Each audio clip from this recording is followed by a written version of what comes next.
Shalom Bapak Ibu Saudara sekalian yang dikasihi Tuhan. Apa kabar pagi hari ini? Ya, kita mendapatkan anugerah Tuhan yang luar biasa sehingga kita mendapat kesempatan kembali untuk menikmati hadirat-Nya yang membawa kita di dalam damai sejahtera, sukacita, dan kita dituntun terus oleh kebenaran firman Tuhan yang membuat hidup kita disegarkan, dikuatkan, diberi semangat baru, dan kita bisa belajar untuk terus memuliakan Tuhan kita. Pagi hari ini saya akan menyampaikan firman Tuhan dengan judul atau tema Kasihilah Sesamamu dari Injil Lukas pasal 10 ayat 25 sampai ke 37. Kita akan baca bersama-sama, saya undang kembali untuk Bapak Ibu berdiri. Demikian bunyi firman Tuhan yang disampaikan, dikumandangkan kepada kita sekalian pada pagi hari ini dari Lukas 10 ayat 25 sampai yang ke-37. Pada suatu kali berdirilah seorang ahli Taurat untuk mencoba Yesus, katanya, "Guru, apa yang harus kuperbuat untuk memperoleh hidup yang kekal?" Jawab, ya boleh ayat yang kedua, ayat berikutnya Bapak Ibu bisa sama-sama. Jawab Yesus kepadanya, "Apa yang tertulis?" Jawab orang itu, "Kasihilah Tuhan Allahmu dengan segenap hatimu dan dengan segenap jiwamu, dan dengan segenap kekuatanmu, dan dengan segenap akal budimu, dan kasihilah sesamamu manusia seperti dirimu sendiri."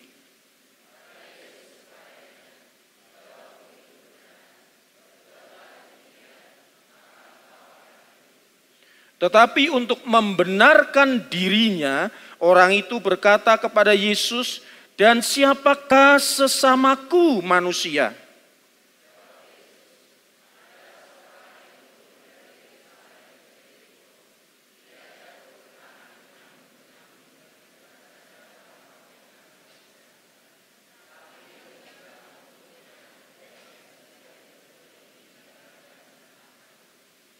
Kebetulan ada seorang imam turun melalui jalan itu. Ia melihat orang itu, tetapi ia melewatinya dari seberang jalan.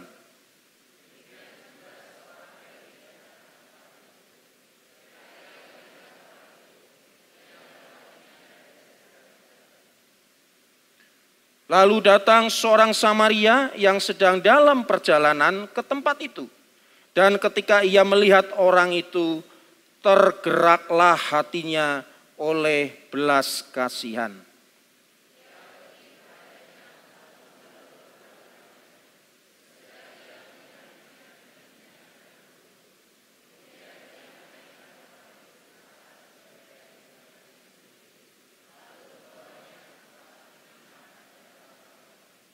Keesokan harinya, ia menyerahkan 2 dinar kepada pemilik penginapan itu, katanya, "Rawatlah dia, dan jika kau belanjakan lebih dari ini, aku akan menggantinya waktu aku kembali."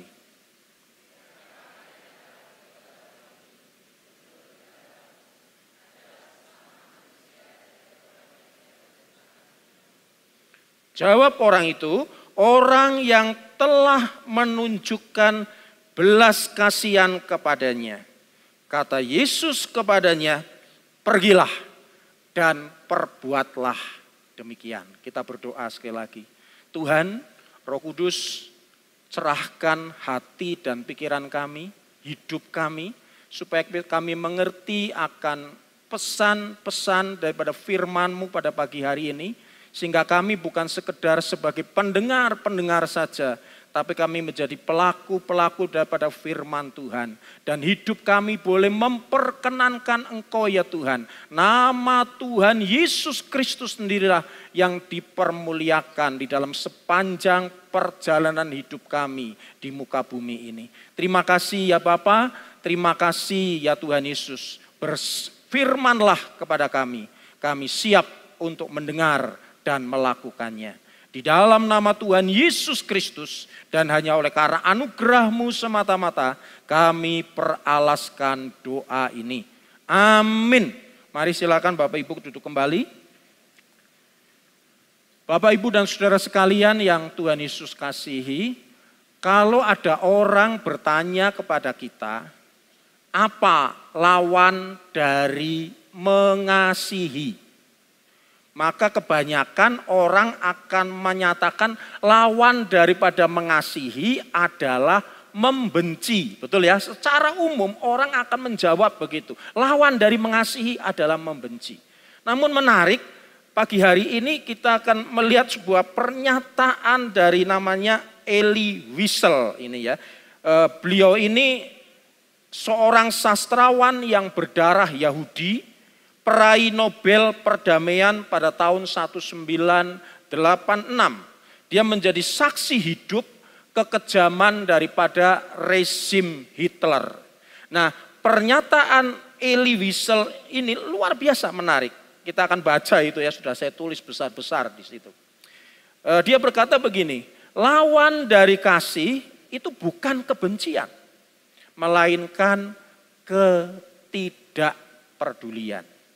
Lawan daripada seni bukan keburukan, melainkan ketidakpedulian. Lawan dari iman itu bukan ajaran sesat, melainkan ketidakpedulian. Lawan daripada kehidupan bukan kematian, melainkan ketidakpedulian. Ya. Nah, pernyataan ini lahir dari kegetiran yang dialami sendiri oleh Elie Wiesel ini, Bapak Ibu Saudara. Ketika jutaan manusia dibantai, masyarakat internasional saat itu cenderung membisu. Bahkan gereja-gereja resmi pada zaman itu di Jerman bersikap apatis. Tragedi terjadi selain akibat kekejaman Hitler, juga akibat ketidakpedulian. Dunia saat ini penuh dengan ketidakpedulian, penuh dengan persaingan dan perpecahan. Kita bisa menyaksikan melalui medsos yang kita punya, entah itu melalui WA, melalui Facebook, melalui Instagram, melalui YouTube dan sebagainya. Kita melihat bahwa sekarang ini dunia dipenuhi dengan ketidakpedulian, persaingan dan perpecahan. Manusia akan cenderung hidup untuk diri mereka sendiri. Dan tidak jarang mereka kemudian mengabaikan kebutuhan orang-orang lain di sekitarnya. Bapak Ibu Saudara sekalian yang Tuhan Yesus kasihi. Jika ketidakpedulian ikut melakukan kematian, sebaliknya kepedulian melahirkan kehidupan. Itulah yang Tuhan Yesus ingin ajarkan kepada kita pada pagi hari ini. Kepedulian yang keluar melimpah dari hati yang mengasihi. Tuhan Yesus menunjukkan kasih yang begitu nyata melalui sebuah perumpamaan tentang orang Samaria yang murah hati. Dan kita dapat menerapkannya di dalam kehidupan kita sehari-hari. Ya, cerita perumpamaan tadi kita sudah baca bersama dari firman Tuhan. Dikisahkan tadi ada seorang laki-laki sedang dalam perjalanan dari Yerusalem turun ke arah Yeriko. Dan di tengah perjalanan itu seorang laki-laki ini kemudian dirampok habis-habisan, dia dipukuli, dilukai, ditinggalkan dalam kondisi setengah mati di pinggir jalan. Lalu kemudian seorang imam dan seorang Lewi melewati laki-laki tersebut. Namun sayang sekali, keduanya tidak peduli dan mengabaikan penderitaannya. Kita bisa belajar di sini pagi hari ini dari imam dan orang Lewi, khususnya bagi saya maupun bagi Bapak Ibu Saudara yang mulai memasuki pelayanan atau sudah terjun dalam pelayanan. Ini menjadi sebuah pesan Tuhan yang perlu untuk kita amati. sebagai evaluasi mawas diri kita, introspeksi diri kita. Sejauh manakah kita selama ini sudah melakukan pelayanan di dalam sebuah perjalanan pelayanan dalam tujuan untuk memuliakan Tuhan. Imam dan orang Lewi dikatakan turun melalui jalan itu, namun melewatinya dari seberang jalan tanpa menolong. Dua tokoh di dalam perumpamaan Yesus ini sebenarnya adalah orang-orang yang terkemuka di dalam komunitas Yahudi. Seorang imam dan seorang Lewi. Ya, seorang Lewi ini adalah merupakan suku, kalau kita belajar dari perjanjian lama, yang dikhususkan untuk melayani di bait Allah. Jadi imam dan orang Lewi ini mereka sungguh-sungguh tahu betul tentang hukum-hukum Tuhan. Bahkan selalu memperkatakan kebenaran di depan umat Allah. Dan mereka baru saja, tadi katakan tadi, pulang dari pelayanan di bait suci Yerusalem. Tetapi ketika diperhadapkan pada kebutuhan sesamanya, baik sang imam maupun orang Lewi tadi, sama-sama tidak mau mempraktekkan kebenaran yang mereka ketahui dan mereka beritakan. Pelajaran ini adalah penting, berarti kita bisa melihat satu, ya bagi kita yang sudah pelayanan, berbicara tentang kebenaran itu tidak menjamin seseorang memiliki hati yang mengasihi dan bertindak benar. Ya, kita melihat di sini pakar kitab suci itu, ya imam itu sengaja hendak mencoba Yesus. Ya di sini digambarkan dengan ahli Taurat. Ya, dia tidak benar-benar ingin tahu tentang kebenaran. Ya, dia hanya ingin menguji Yesus di depan banyak orang. Dalam catatan Lukas kita bisa melihat di pasal sebelumnya ahli-ahli Taurat dan orang-orang Farisi memang bermaksud untuk mencari-cari kesalahan daripada Tuhan Yesus. Nah, banyak juga di sekitar kita sekarang ini ada orang-orang Kristen, bahkan ada orang yang menyebut dirinya sebagai hamba Tuhan, bisa berdiskusi tentang kebenaran, tapi dengan motivasi yang keliru. Bukan untuk mencari tahu tentang kebenaran lebih lanjut, lebih dalam, lebih luas. Tetapi hanya ingin memuaskan hasrat intelektual mereka. Sehingga akhirnya menjebak lawan bicara. Ya, kita sering lihat itu di YouTube sekarang ini, akhir-akhir ini.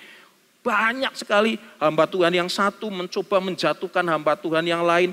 Mempermalukan di depan banyak orang melalui YouTube yang tadi ya di-upload melalui YouTube itu. Nah, bagi kita sebagai orang-orang yang melayani, katakan kita dengan sungguh-sungguh, itu bukan saya. Ya, saya tidak seperti itu. Pelajaran yang kedua, di situ dikatakan khatam kitab suci, tapi tidak menjamin adanya perubahan karakter. Berapa kali kita sudah membaca Alkitab dalam 1 tahun?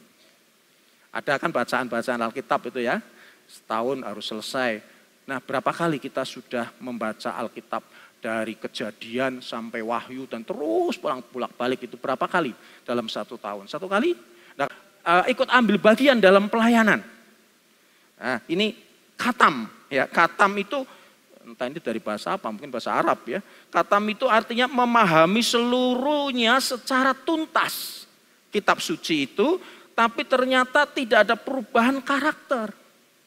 Kalau orang mengatakan akhirnya dia orang Kristen, sudah sekian lama ngikut Tuhan Yesus. Tiap minggu rajin ke gereja. Bahkan dia malah melayani lagi. Entah itu melayani di paduan suara, entah melayani sebagai pemain musik, entah sebagai pengkhotbah seperti saya gitu ya. Atau sebagai siapapun pokoknya yang terjun dalam pelayanan. Tapi kok seperti itu ya? Dan jangan berkata, aku masih seperti yang dulu. Tidak ada perubahan. Apa artinya sudah kita begitu khatam membaca Alkitab Kejadian sampai Wahyu terus bolak-balik. Tapi tidak ada perubahan karakter di dalam diri kita. Nah, inilah pesan dari kisah imam dan orang Lewi itu. Mereka tahu kebenaran, mereka hafal kebenaran, mereka membicarakannya, mereka mendiskusikannya, mereka juga mengabarkannya kepada umat Allah. Namun firman Tuhan itu tidak diizinkan oleh mereka untuk mengubah karakter mereka. Dan orang yang tahu perubahan karakter kita ya adalah orang yang paling dekat dengan kita. Ya. Kalau saya berarti istri saya, anak-anak kami, kan begitu. Orang-orang yang terdekat ya siapa? Mungkin tetangga kita, mungkin suami kita, istri kita, keponakan kita, pokoknya orang-orang yang sekitar kita. Apakah ada perubahan? Oh dulu, sebelum dia menjadi Kristen.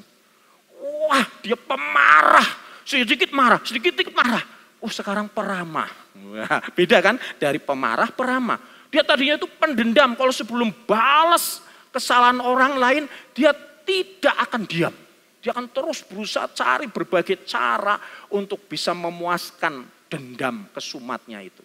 Sampai berkata 7 turunan pun akan kubalas. Gitu ya. Nah saudara-saudara sekalian, itulah imam dan orang Lewi.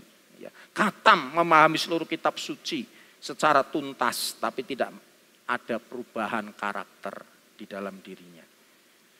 Nah di sini bisa jadi orang-orang Kristen juga sudah mendengar kebenaran berkali-kali, namun tidak terus mencari pembenaran diri untuk tidak melakukan. Katakan, itu bukan saya. Ya. Aktif melayani tidak sama dengan mentaati firman Tuhan. Bisa saja orang itu wah aktif sekali dia, kalau bisa itu setiap hari itu hari Minggu. Supaya terus pelayanan. Tapi itu tidak menjamin bahwa dia mentaati firman Tuhan. Nah ini contohnya ya ini imam dan orang Lewi itu. Kalau di dunia nyatanya di luar perumpamaan Tuhan Yesus, ahli-ahli Taurat, orang-orang Saduki, mereka begitu hafal di luar kepala firman Tuhan. Tapi mereka aktif melayani di bait Allah. Tapi itu tidak berarti mereka mentaati firman Tuhan. Yakobus pernah menegur ya di suratnya itu, kalau ada seorang percaya dia mendengar firman Tuhan tapi tidak melakukannya, itu seperti orang sedang bercermin. Misalnya saya ini bercermin. Wah, kok sisirannya belum beres ya, rambutnya masih acak-acakan. Kan saya tidak mungkin berkata gini, masa bodoh, aku sudah nikah, sudah punya istri, sudah punya anak 3, kami sudah punya anak 3, kami sudah punya cucu 6, biarin aja, cuek aja, orang mau ngapain terserah. Kan gak mungkin begitu kan. Tujuannya Bapak Ibu kadang-kadang ibu-ibu itu punya cermin kecil di dompet masing-masing. Saya yakin masing-masing punya itu cerminnya. Kalau di dompet paling tidak. Itu tujuannya apa? Supaya sebelum kita masuk ke gereja, kita masuk ke mall, kita masuk kemana, kita lihat dulu. Oh bedak saya tebel sebelah ini. Tak masa kita mengatakan biarin aja lah, tebel sebelah malah bagus gitu ya, unik. Gak ada lainnya gitu ya. Gak ada saingannya. Tentu kita akan segera merapikan. Lipstiknya naik sebelah, sehingga seperti kayak taring begitu misalnya. Ya segera kita lap pakai tisu.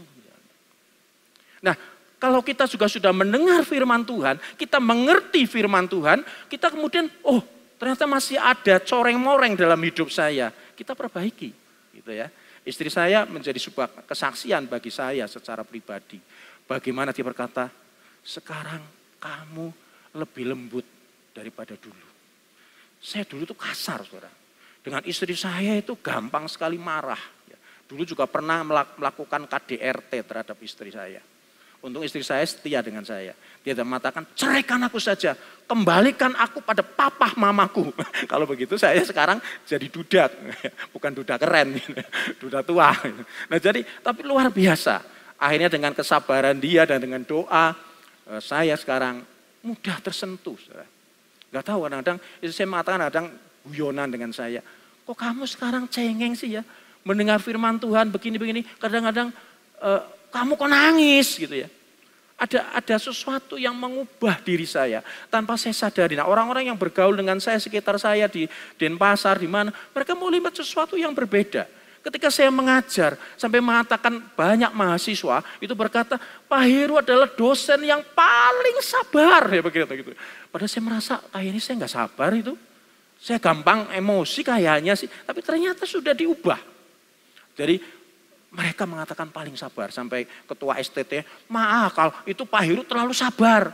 Seharusnya kalian perlu dikerasi gitu sedikit. Gitu ya. Sampai ketua STT-nya berkata demikian.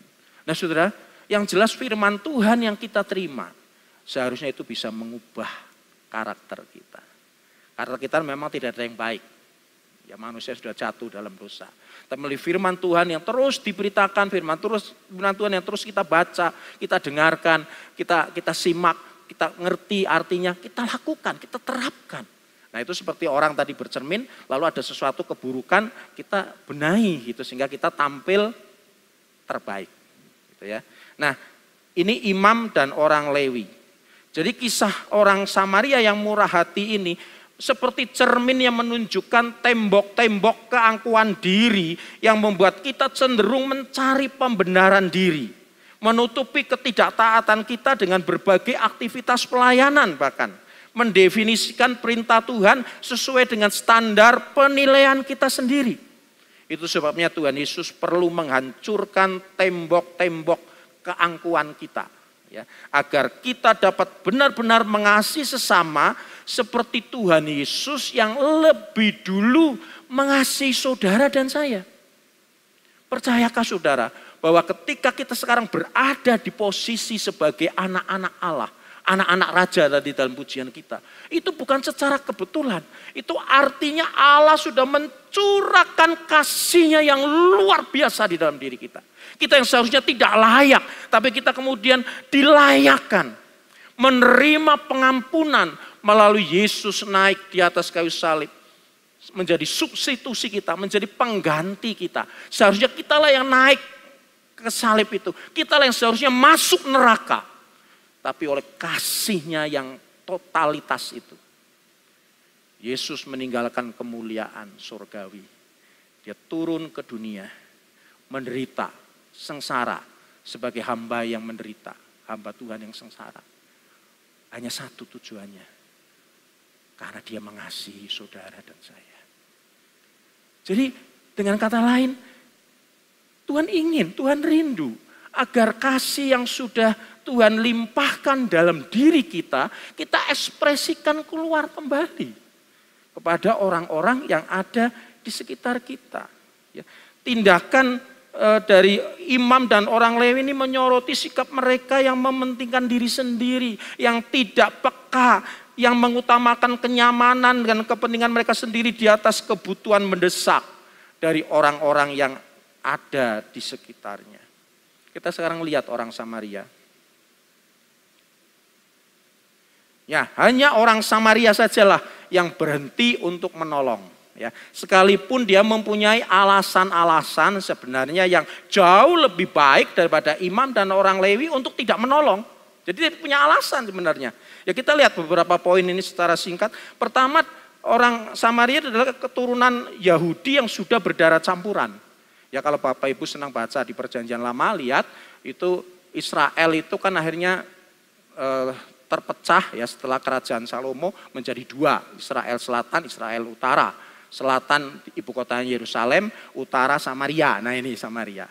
Dan mereka kemudian dua bangsa ini karena ketidaktaatan kepada Tuhan, setelah diberi waktu yang cukup panjang, akhirnya yang di utara dibuang dulu ke Asyur. Yang selatan dibuang kemudian kurang lebih selisih 120 tahun dibuang ke Babel. Dan menariknya yang Samaria yang dibuang ke Babel itu di Asyur itu diperlakukan secara tidak manusiawi. Jadi diseret begitu ya, sebagai tawanan diikat gitu, kemudian diseret dengan kuda dan sebagainya sampai kemudian banyak yang mati di tengah jalan. Dan ketika mereka masih hidup begitu sampai di Asyur, mereka diperlakukan dengan menyedihkan ya, tragis. Mereka sengaja dikawin campurkan dengan bangsa-bangsa yang tidak beradab. Sehingga akibatnya keturunan orang-orang Samaria ini sebenarnya sama-sama Yahudi, tapi hanya berdarah campuran. Dan itu sebabnya kalau kita mengerti sejarah ini, ketika kita membaca di kitab Yohanes dikatakan orang Yahudi tidak bergaul dengan orang Samaria. Kenapa? Karena banyak kamu sudah najis, darahmu darah campuran. Kalau kami ini asli nih, darahnya masih original. Jadi kalau dipotong begitu munculnya Israel gitu ya. Tapi kalau mereka campuran begitu. Jadi mereka menolak. Jadi dengan kata lain orang Samaria ini ditampilkan oleh Tuhan Yesus sebagai keturunan Yahudi yang sebenarnya berdarah campuran. Dia punya alasan untuk menolak menolong. Ya. Dia dihindari, dia dihina, diasingkan oleh orang-orang Yahudi yang asli. Ya. Orang yang ditolongnya kebetulan ini juga berasal dari kaum yang orang Yahudi. Yang selama ini menghina dan mengasingkan kaumnya. Jadi kalau kita selama ini kita sering dihina, diolok, direndahkan, dipojokkan oleh seseorang. Lalu orang itu tiba-tiba mengalami satu situasi yang memerlukan pertolongan kita. Kira-kira apa yang kita lakukan? Kita akan berkata mungkin, syukurin lu, kapok kamu. Sekarang kamu makanya jangan main-main dengan saya ya. Saya ini anak Tuhan, saya anak raja. Ketika kamu berani mengungkit aku, berani merendahkan aku, Tuhan akan membela aku. Sehingga sekarang rasain lu, kapokmu kapan gitu ya. Nah saudara-saudara, orang Samaria tidak seperti itu.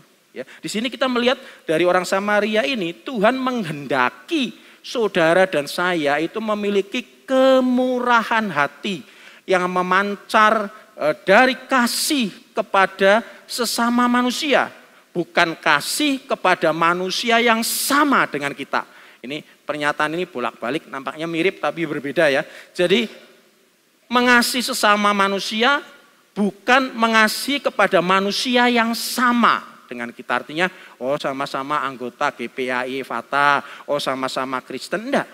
Tapi kita mengasihi sesama manusia, siapapun dia. Nanti kita akan lebih lanjut lihat di sini, bahwa berkemurahan hati kepada sesama kita bukan karena mereka sama dengan kita, atau pernah berbuat baik kepada kita, tapi karena Tuhan Yesus menghendaki kita menyatakan kasih Yesus kepada sesama kita.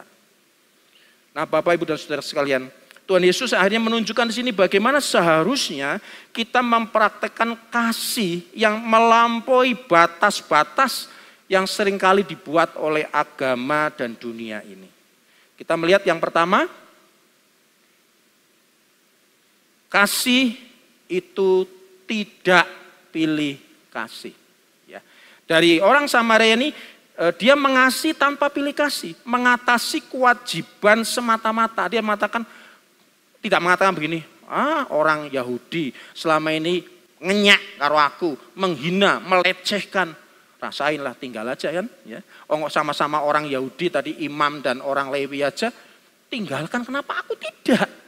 Jadi dia punya alasan gitu ya. Jadi di sini orang Samaria menunjukkan kasih itu mengatasi kewajiban semata-mata. Tidak pilih kasih. Melampaui batas-batas perbedaan latar belakang, keyakinan, bahkan luka masa lalu. Orang Samaria terluka enggak hatinya? Pasti terluka. Dia direndahkan, dia dianggap kamu bangsa campuran, kamu gak layak bersama dengan kami. Makanya ketika mereka mau beribadah, mereka tidak boleh untuk ibadah di Yerusalem, di Bait Allah di Yerusalem. Mereka akhirnya membuat ibadah tandingan di Bukit Gerisim namanya. Ya karena merasa bahwa mereka tuh tidak selevel dengan kita itu ya, orang Yahudinya. Nah ini saudara, kita melihat bahwa kasih itu melampaui luka. Mungkin kita bisa saja terluka oleh orang-orang yang kita akan tunjukkan belas kasihan kepadanya. Kita sudah disakiti. Rasanya masih mangkal rasanya kalau ketemu, lihat wajahnya saja rasanya sebel gitu ya, seperti itu. Tetapi saudara, kita belajar dari orang Samaria ini. Dia mengasihi tanpa pilih kasih, orang itu bahkan pernah melukainya. Jadi luka masa lalunya tidak menghalangi dia untuk menolong orang Israel atau Yahudi yang terluka itu. Ya. Jadi berbeda latar belakang, keyakinan itu bukan menjadi halangan bagi kita untuk mengasihi orang itu. Martin Luther King Junior berkata gini, kasih adalah satu-satunya kekuatan yang mampu mengubah musuh menjadi sahabat. Jadi kalau kita mendefinisikan sesama itu adalah semua orang yang ada di muka bumi ini, maka berarti tidak ada lagi apa yang disebut batasan-batasan antara sahabat ataupun musuh. Karena Yesus sendiri mengajarkan pada kita kan, kasihilah sesamamu, kasihilah musuhmu, berdoalah untuk musuhmu, orang yang menganiaya kamu, dan seterusnya, dan seterusnya. Di sini kita menangkap sesuatu yang penting, ya, juga melalui kutipan Martin Luther King Junior. Ya. Kasih adalah satu-satunya kekuatan, sehingga akhirnya tidak ada lagi batas-batas. Siapapun ketika orang itu membutuhkan pertolongan, dia adalah sesamaku yang perlu aku tolong. Ya. Jadi cerita ini mendefinisikan di dalam kerajaan Allah, sesama itu artinya setiap orang. Berarti musuh kita pun adalah sesama kita. Inilah pengertian sesamaku di dalam kerajaan Allah, mencakup semua orang. Perbedaan antara musuh dan sahabat menjadi larut karena setiap orang adalah sesama kita. Sejatinya kasih itu menjawab kepada manusia, bukan kepada kategori sosial, pengelompokan individu dengan komunitas berdasarkan ciri-ciri atau karakteristik tertentu. Ya, misalnya, oh gendernya sama-sama laki-laki, oh usianya sama-sama sebaya, oh agamanya sama-sama Kristen, oh pendidikannya sama-sama berada di S1 elektronika misalnya gitu ya. Atau kemudian oh profesinya sama-sama sebagai bisnismen, oh karena etnisnya sama-sama dari suku Tionghoa atau suku Jawa, atau status ekonomi, asal daerah, kewarganegaraan, bukan karena itu. Jadi kasih yang sejati itu tidak dibatasi oleh kategori-kategori sosial yang saya sebutkan itu. Apakah kita membatasi kasih hanya untuk orang-orang yang dekat kepada kita saja? Atau juga sesama manusia, ya artinya siapa saja yang kita temui di sepanjang perjalanan hidup kita. Menjadi sesama adalah ketika kita berjalan bersama-sama di tengah-tengah dunia ini, lalu menolong orang yang sedang di dalam kesusahan. Tuhan Yesus di sini menjungkir balikan segala sesuatu dengan bertanya kepada sang ahli Taurat, singkatnya, apakah Anda berperilaku sebagai sesama bagi orang lain tanpa pilih kasih? Yang kedua, kasih itu berani. Ya, maksudnya bagaimana? Kasih itu berani keluar dari zona nyaman. Ya, kebiasaan-kebiasaan agamawi tidak menghalanginya. Kasih itu melampaui norma-norma religi yang dapat bersikap tidak peduli. Berbeda tadi dengan imam dan orang Lewi yang merasa takut kalau bayangannya menyentuh mayat. Karena mereka dibungkus oleh tradisi agamawi. Bahwa kalau sampai, orang itu kan tadi terluka di pinggir jalan. Mati atau hidup kan belum tahu. Diam tidak bergerak. Nah, takutnya mereka, baik orang imam atau orang Lewi tadi, ketika melewatinya, lalu bayangan mereka menyentuh mayat, itu dikatakan najis. Itulah sebabnya mereka dengan dalih agama itu tidak memperkenankan mereka untuk menolong. Tradisi religi membatasi mereka untuk menolong. Ya kalau ternyata masih hidup, bagaimana kalau dia sudah jadi mayat? Mereka akan dinyatakan najis. Nah, disinilah orang Samaria itu menembus rintangan-rintangan agamawi. Ada suatu ungkapan begini, Anda tidak akan pernah tahu siapa sesama Anda kecuali Anda berani mendekat dan menjadi sesama bagi orang lain. Orang Samaria berani mengambil risiko dengan berhenti di tengah jalan yang berbahaya untuk menolong orang yang terluka tadi. Ya, kasih itu menuntut keberanian untuk keluar dari zona nyaman dan mengambil risiko. Nah, apakah kita berani menunjukkan kasih kita ketika itu sulit dan berisiko? Kadang-kadang membantu orang lain kita perlu keluar dari zona nyaman kita. Kadang-kadang mengasihi orang lain terasa lebih menakutkan daripada nonton film horor. Ya. Contohnya ketika kita lihat seseorang dibully di sekolah, di kantor, beranikah kita untuk mengatakan stop? Kita nggak boleh melakukan hal itu. Karena manusia semua diciptakan menurut gambar dan rupa Allah. Kita nggak boleh saling membuli, nggak boleh saling menyakiti, menghina dan sebagainya. Beranikah kita atau kita ikut tertawa, mentertawakan teman-teman kita yang sedang dibully itu. Nah ini ada sesuatu risiko. Kita akhirnya kan dikatakan, wah sok rohani kamu. Kamu ternyata calon pendeta besar ini. Dan sebagainya. Nah saudara, itulah kasih yang berani. Bukan sekedar kasihan ya. Mas Hake ya. Dia dihina, dia dibully begitu rupa. Kasihan deh. Tapi kita nggak berbuat sesuatu untuk menolongnya. Yang ketiga, kasih yang ditunjukkan oleh orang Samaria itu bersedia untuk direpotkan. Ya. Imam dan orang Lewi melihat tetapi lewat saja dari sisi yang lain. Jadi bersama melewati jalan yang sama belum tentu menjadi sesama, gitu ya.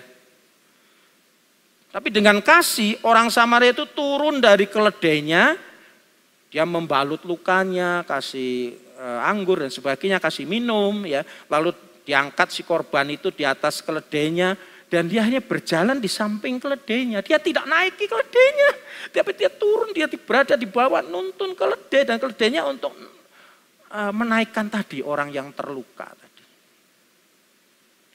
Jadi sejatinya di sini memang kasih itu merepotkan, ya, karena harus turun dari keledai yang membawa kita ke tempat-tempat yang menyenangkan dan aman. Sejatinya kasih sebenarnya tidak menghindar dari kerepotan, melainkan siap untuk terlibat sepenuhnya dengan kehidupan orang lain yang memerlukan pertolongan, dan kita sanggup untuk menolongnya. Nah, apakah kita siap membantu orang lain? Meskipun itu merepotkan kita. Kasih seringkali datang dengan pengorbanan waktu, tenaga, dan sumber daya. Kalau kamu bilang sayang, tapi ogah repot, itu bukan cinta, itu sinetron. Ya. Sejatinya kasih itu enggak tanya, lagi sibuk atau enggak, tapi langsung turun tangan. Orang Samaria mengatakan, sorry, aku lagi buru-buru ini. Daganganku lagi ditunggu di sana. Kalau aku menolong kamu lebih dulu, membawa ke rumah sakit atau kalau waktu itu diceritani ke dalam penginapan, terlambat perjalananku, agendaku bisa telat semua. Gangtauku bisa hilang ini. Gitu ya. Keuntunganku bisa lenyap ini. Sorry ya, sorry. Sebenarnya aku ingin menolongmu, tapi sorry. Aku ada keperluan yang mendesak. Lagi mau tidur siang. Ada seorang WA kepada kita. Bro, bisa anterin aku enggak ke rumah sakit? Waduh, sorry. Aku ini sudah 2 hari nggak tidur ini. Aduh, saya ngantuk berat. Sorry ya bro ya. Mungkin kamu bisa telepon orang lain lagi ya. Tapi kalau kasih kita tulus, kita akan kejawab, gas! Gitu ya. Kalau anak muda kan sekarang begitu, gas! Gitu. Walaupun sambil ngantuk, tapi jangan sampai nabrak kendaraan lain. Yang keempat, kasih itu menanggung risiko. Seluruh adegan ini itu bisa saja rekayasa. Mungkin saudara sering lihat di TikTok gitu ya. Ada orang terbaring di tengah jalan. Lalu ketika ada mobil datang, berhenti ya, menolong. Lalu ternyata ada temannya yang pura-pura ini bersembunyi di balik pohon, lalu ngambil mobilnya dan dibawa kabur. Ya, jadi artinya kita melihat di sini seluruh adegan tadi bisa saja orang yang terkapar setengah mati tadi itu rekayasa saja. Sebenarnya dia adalah salah seorang dari komplotan para penyamun yang mau menjebak orang yang turun dari Yerusalem menuju Yeriko. Ya. Nah, setelah memberikan pertolongan, orang Samaria itu berjalan dan tidak menunggangi keledainya. Berarti kan risikonya semakin besar itu. Kalau ternyata itu jebakan, sehingga dia akan mudah diserang oleh komplotan penyamun yang bersenjata itu. Dari sini kita bisa belajar satu hal, kasih itu berani menanggung risiko demi kebaikan orang lain. Yesus juga bersedia ngambil risiko kan. Dia turun ke muka bumi dalam posisi yang paling rendah. Dia tidak dilahirkan di atas ranjang yang empuk, saudara. Dia tidak dilahirkan di rumah bersalin yang terkenal. Dia adalah raja segala raja. Tapi ketika turun tidak ada istana yang tersedia. Dia tidak dilahirkan di tengah-tengah istana. Tapi dia dilahirkan di kandang domba. Ditaruh di palungan. Oh, sesuatu yang sangat menyedihkan, tragis, ironis sekali. Sang raja lahir di palungan. Tahu palungan, saudara? Palungan itu tempat makanan ternak. Disitulah Yesus lahir. Sehingga mungkin kita berkata, waduh ada risiko dia. Kenapa? Tetanus gitu kan. Setelah itu juga terus dalam sepanjang perjalanannya dia selalu mengalami berbagai tantangan, penderitaan sampai yang makanya disebut hamba Tuhan yang sengsara. Dan itu dilakukan dengan sungguh-sungguh untuk kebaikan saudara dan saya. Sehingga sekarang kita memiliki status. Aku adalah orang yang benar. Bukan karena kebenaran kita sendiri. Tapi karena dibenarkan oleh karena Kristus yang dijadikan berdosa, menjadikan salah. Supaya saudara dibenarkan. Ya, saudara dan saya dibenarkan. Kita juga dikuduskan. Itulah status kita. Malah kemudian juga diangkat. Menjadi anak-anak Allah. Anak-anak raja. Nah jadi saudara-saudara sekalian. Kasih itu berani menanggung resiko. Demi kebaikan orang lain. Apakah kita juga siap menanggung risiko? Baik secara emosional, finansial, sosial, demi kasih kepada orang lain. Kita rela berkorban. Kadang-kadang kita nolong orang lain, tapi risikonya kan orangnya balik gini. Kamu pura-pura nolong aku. Pernah dulu ada kejadian ketika Gunung Merapi meletus, ada sebagian orang-orang kita, Kristen ya, yang datang untuk menolong dengan tulus, saudara. Tapi begitu tanya, kamu dari mana? Gereja Anu, dia sebut kita ya. Kristen ya? Enggak, tolak, pergi. Ada risiko ketika kita menolong orang. Kamu mau mengkristenkan aku. Kamu cuma pura-pura ada udang di balik rempeyek ini. Bisa jadi seperti itu Bapak Ibu. Tapi kasih itu berani menanggung risiko, apapun risiko itu. Orang yang mengasihi siap disalahpahami, tapi orang yang enggak peduli ya merasa aman-aman saja, di zona nyaman selamanya. Saudara-saudara sekalian, kasih tidak mikir reputasi, tapi peduli restorasi. Ini kalimat ini bagus ya, saya ulang ya. Kasih itu tidak memikir reputasi, tetapi mengutamakan restorasi. Pemulihan bagi orang-orang yang membutuhkan pertolongan kita.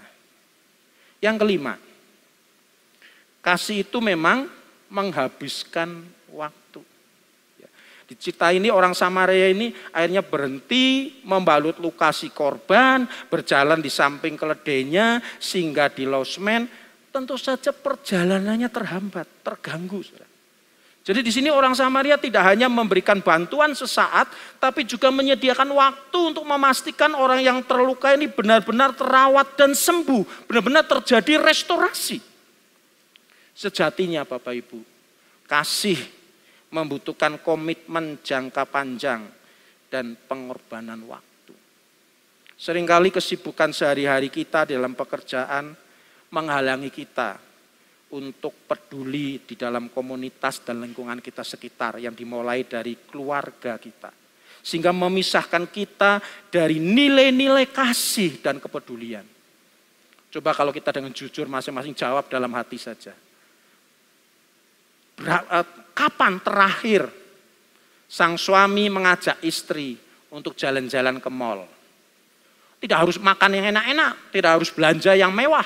Mungkin sekedar jalan-jalan. Bergandengan tangan dalam kasih, apa ya gitu ya. Lanjutkan, Bapak itu untuk lebih hafal. Jadi, adakah kita menyediakan yang disebut quality time? Waktu yang menunjukkan bahwa aku peduli loh. Aku ada di sisimu loh. Ketika anak-anak kita menghadapi persoalan di kuliah mereka, di sekolah mereka menghadapi masalah dengan teman-teman mereka, dengan guru mereka. Di manakah kita sebagai ayah, sebagai ibu? Apa kita menyediakan atau kita cenderung, kamu dasar bodoh.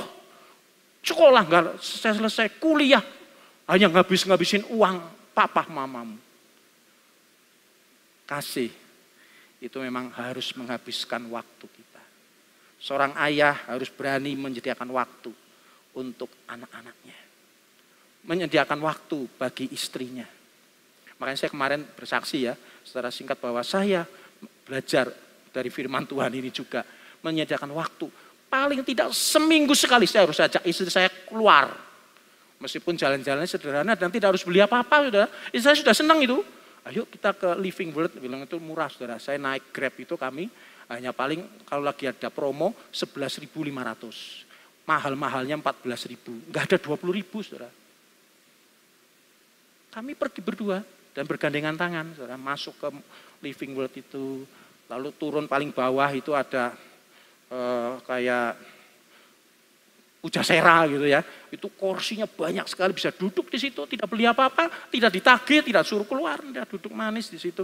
Kalau malam minggu biasanya ada musik live itu ya, yang nyanyi lagu-lagunya Kus Plus, lagu-lagu nostalgia. Jadi sambil saya bernostalgia dengan istri saya, ranggang-ranggang nyanyi gitu. Rasanya sih kalau nggak malu pengen berdansa, ya. Ayo kita turun yuk gitu.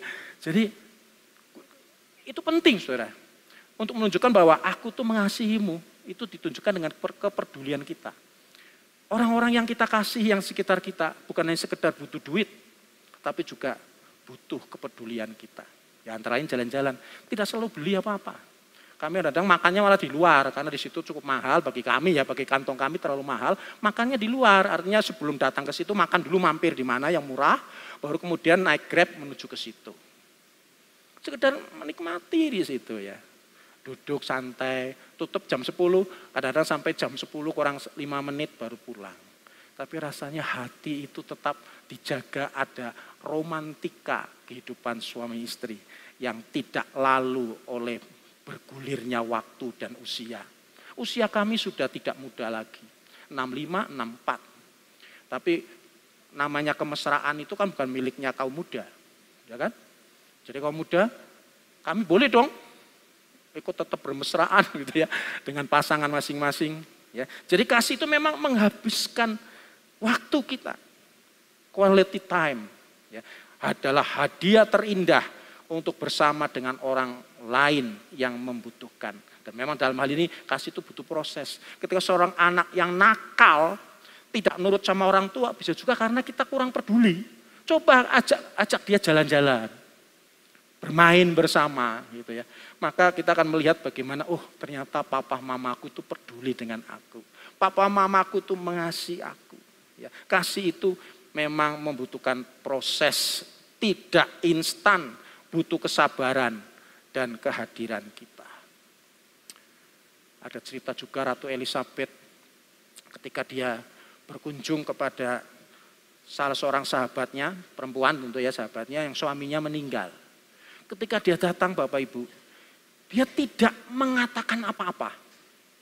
Dia hanya peluk sahabatnya dan menangis bersama ibu yang kehilangan suaminya. Lalu setelah selesai semua masa perkabungan itu, ibu ini berkata, dari sekian orang yang datang melayat suamiku yang meninggal, hanya satu yang berkesan. Bukan karena dia seorang ratu, tapi dia tidak banyak tanya, tapi kehadirannya itu menguatkan aku. Bahwa artinya aku tidak sendiri. Aku ada orang lain yang peduli denganku. Dan itulah yang membuat dia merasa, kuat aku kuat menjalani hidup ini. Karena ada orang-orang lain yang peduli padaku. Hanya hadir, dia tidak mengatakan apa-apa. Tapi itu menjadi kekuatan yang luar biasa bagi perempuan tadi untuk bangkit meneruskan kehidupan. Meskipun tidak ada suami yang mendampingi lagi. Jadi saudara-saudara sekalian, kasih itu menghabiskan waktu. Yang keenam, kasih itu mahal.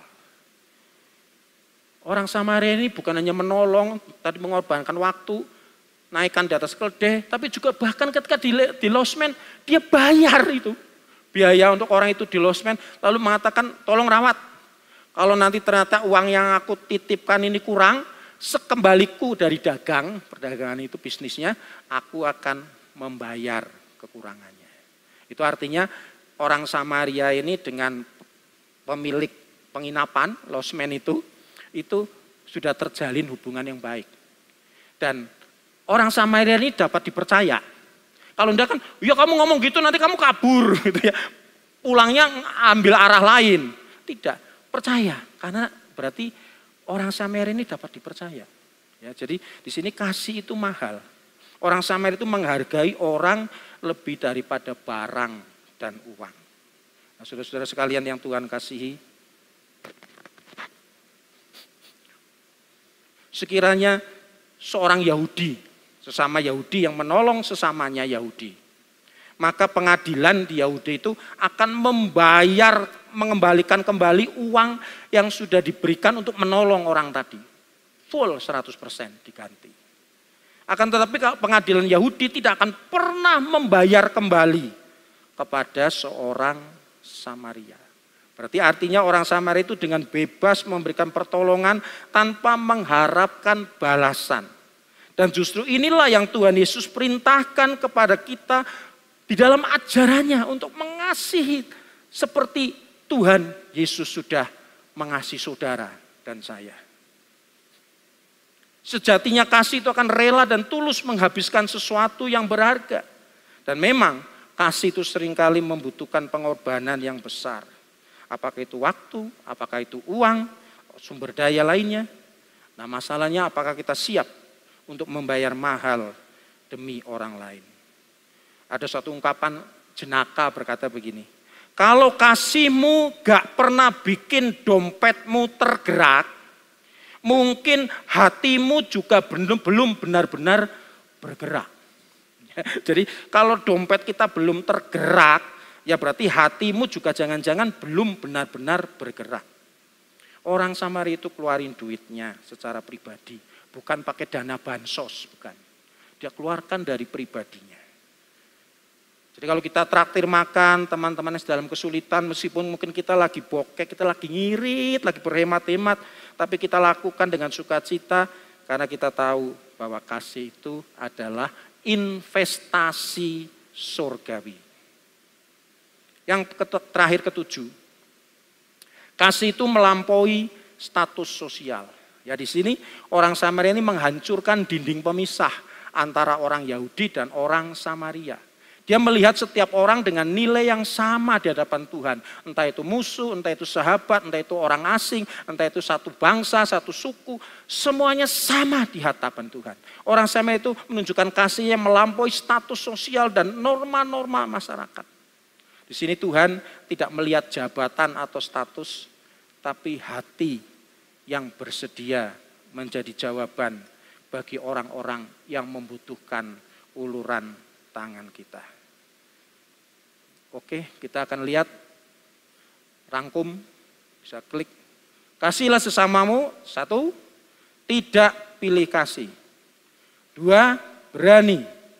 3, bersedia direpotkan. 4, menanggung risiko. 5, menghabiskan waktu. 6, mahal. 7, melampaui status sosial. Sebagai penutup, saya memberikan sebuah statement seperti ini. Mengasihi sesama adalah salah satu cara paling jelas bagi dunia yang sedang terhilang, dunia yang penuh dengan ketidakpedulian untuk melihat Tuhan Yesus melalui saudara dan saya. Makanya Tuhan Yesus berkata, pergilah dan perbuatlah demikian. Amin.